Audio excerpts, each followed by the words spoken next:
आज श्रावण मास शुक्ल पक्ष दशमी तिथि आज श्रीमंदिर में आरंभ हो महाप्रभुंकर पवित्र झुलन यात्रा। यह यात्रा 7 दिन धरी पालित हो।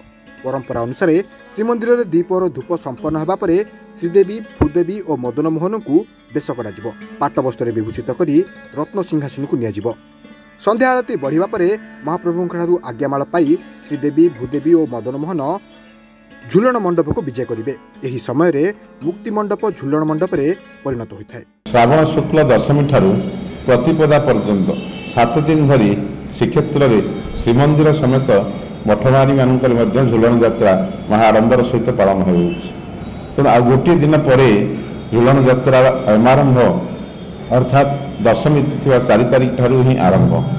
तेणु प्रति श्रीमंदिर जेपरी भाव में मुक्ति मंडप निकट में मदन मोहन भूदेवी श्रीदेवी झुलन मंडप को विजय करती महाजन सेवक मान द्वारा एवं सेठारे जो भाव में महाप्रभुंर नीतिक्रांति होता है से भाव में मठबाड़ी आज सुसज्जित होती। झुलन कुंज गुड़िक कारीगर द्वारा मान द्वारा सज्जित कराଯାଉଛି, आलोकीकरण कराଯାଉଛି एवं महाप्रभु जो झुलन कुंजरे बसवे से समय प्रति मठरे सांस्कृतिक कार्यक्रम 7 दिन धरी जेपरिक गोटीपुआ नृत्य पाला ओडिसी यही भाव में पारंपरिक संगीत ये सब जिनस आयोजन करा।